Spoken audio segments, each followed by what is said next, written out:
The Kabbalion, a study of the Hermetic philosophy of ancient Egypt and Greece. By 3, initiates the principle of mentalism. The all is mind, the universe is mental.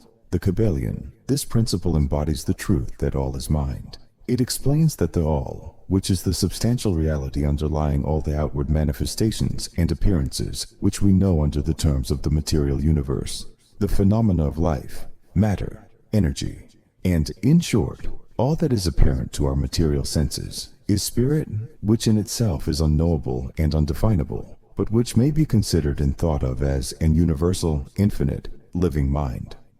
It also explains that all the phenomenal world or universe is simply a mental creation of the all, subject to the laws of created things, and that the universe, as a whole, and in its parts or units, has its existence in the mind of the all, in which mind we live and move and have our being. This principle, by establishing the mental nature of the universe, easily explains all of the varied mental and psychic phenomena that occupy such a large portion of the public attention, and which, without such explanation, are non-understandable and defy scientific treatment.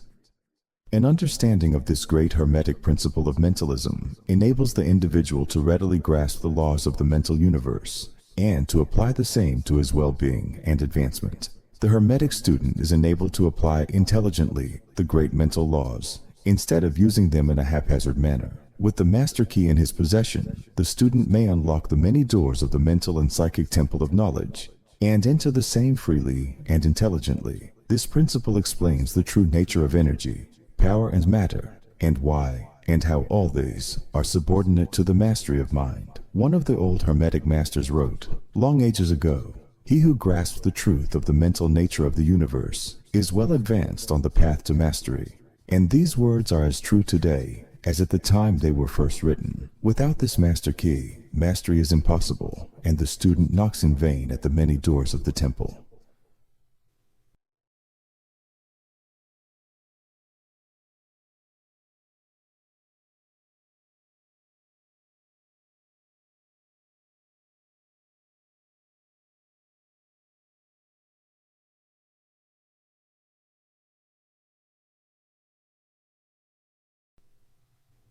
The Kabbalion, a study of the Hermetic philosophy of ancient Egypt and Greece. By 3, initiates the principle of correspondence. As above, so below. As below, so above.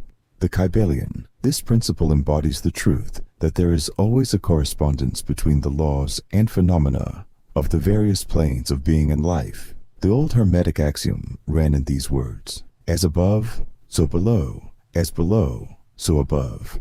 And the grasping of this principle gives one the means of solving many a dark paradox and hidden secret of nature. There are planes beyond our knowing, but when we apply the principle of correspondence to them, we are able to understand much that would otherwise be unknowable to us. This principle is of universal application and manifestation on the various planes of the material, mental, and spiritual universe. It is an universal law. The ancient Hermetists considered this principle as one of the most important mental instruments by which man was able to pry aside the obstacles which hid from view the unknown. Its use even tore aside the veil of Isis to the extent that a glimpse of the face of the goddess might be caught. Just as a knowledge of the principles of geometry enables man to measure distant suns and their movements while seated in his observatory, so a knowledge of the principle of correspondence enables man to reason intelligently from the known to the unknown. Studying the monad, he understands the archangel.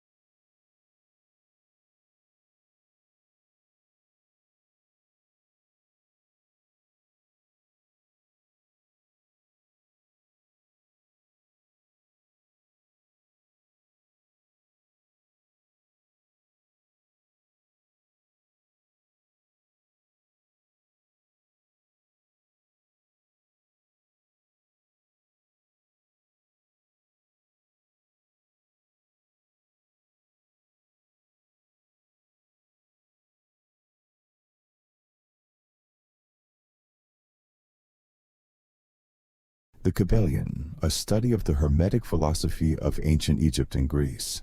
By 3, initiates the principle of vibration. Nothing rests, everything moves, everything vibrates.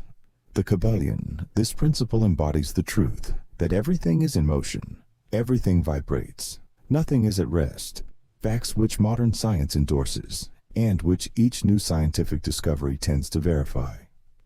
And yet this Hermetic principle was enunciated thousands of years ago by the masters of ancient Egypt. This principle explains that the differences between different manifestations of matter, energy, mind, and even spirit result largely from varying rates of vibration. From the all which is pure spirit, down to the grossest form of matter, all is in vibration. The higher the vibration, the higher the position in the scale. The vibration of spirit is at such an infinite rate of intensity and rapidity that it is practically at rest, just as a rapidly moving wheel seems to be motionless.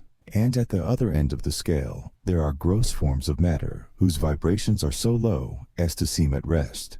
Between these poles, there are millions upon millions of varying degrees of vibration. From corpuscle and electron, atom and molecule, to worlds and universes, everything is in vibratory motion. This is also true on the planes of energy and force, which are but varying degrees of vibration, and also on the mental planes, whose states depend upon vibrations, and even onto the spiritual planes. An understanding of this principle, with the appropriate formulas, enables Hermetic students to control their own mental vibrations, as well as those of others. The masters also apply this principle to the conquering of natural phenomena in various ways. He who understands the principle of vibration has grasped the scepter of power, says one of the old writers. The Kybalion, the principle of polarity. Everything is dual, everything has poles, everything has its pair of opposites. Like and unlike are the same. Opposites are identical in nature, but different in degree. Extremes meet. All truths are but half-truths. All paradoxes may be reconciled. The Kybalion, this principle embodies the truth that everything is dual. Everything has two poles. Everything has its pair of opposites, all of which were old Hermetic axioms. It explains the old paradoxes that have perplexed so many, which have been stated as follows. Thesis and antithesis are identical in nature, but different in degree. Opposites are the same, differing only in degree. The pairs of opposites may be reconciled. Extremes meet. Everything is and isn't at the same time. All truths are but half-truths. Every truth is half false. There are two sides to everything, etc., etc., etc. It explains that in everything there are two poles, or opposite aspects, and that opposites are really only the two extremes of the same thing, with many varying degrees between them. To illustrate, heat and cold, although opposites, are really the same thing, the differences consisting merely of degrees of the same thing. Look at your thermometer and see if you can discover where heat terminates and cold begins. There is no such thing as absolute heat or absolute cold. The two terms heat and cold simply indicate varying degrees of the same thing. And that same thing which manifests as heat and cold is merely a form, variety, and rate of vibration. So heat and cold are simply the two poles of that which we call heat. And the phenomena attendant thereupon are manifestations of the principle of polarity. The same principle manifests in the case of light and darkness, which are the same thing, the difference consisting of varying degrees between the two poles of the phenomenon. Where does darkness leave off and light begin? What is the difference between large and small, between hard and soft, between black and white, between sharp and dull, between noise and quiet, between high and low, between positive and negative? The principle of polarity explains these paradoxes, and no other principle can supersede it. The same principle operates on the mental plane. Let us take a radical and extreme example, that of love and hate, two mental states apparently totally different. And yet there are degrees of hate and degrees of love, and a middle point in which we use the terms like or dislike, which shade into each other so gradually that sometimes we are at a loss to know whether we like or dislike or neither. And all are simply degrees of the same thing, as you will see if you will but think a moment. And more than this, and considered of more importance by the Hermetists, it is possible to change the vibrations of hate to the vibrations of love in one's own mind and in the minds of others. Many of you who read these lines have had personal experiences of the involuntary rapid transition from love to hate, and the reverse, in your own case and that of others. And you will therefore realize the possibility of this being accomplished by the use of the will, by means of the Hermetic formulas. Good and evil are but the poles of the same thing, and the Hermetist understands the art of transmuting evil into good by means of an application of the principle of polarity. In short, the art of polarization becomes a phase of mental alchemy known and practiced by the ancient and modern Hermetic masters. An understanding of the principle will enable one to change his own polarity, as well as that of others, if he will devote the time and study necessary to master the art.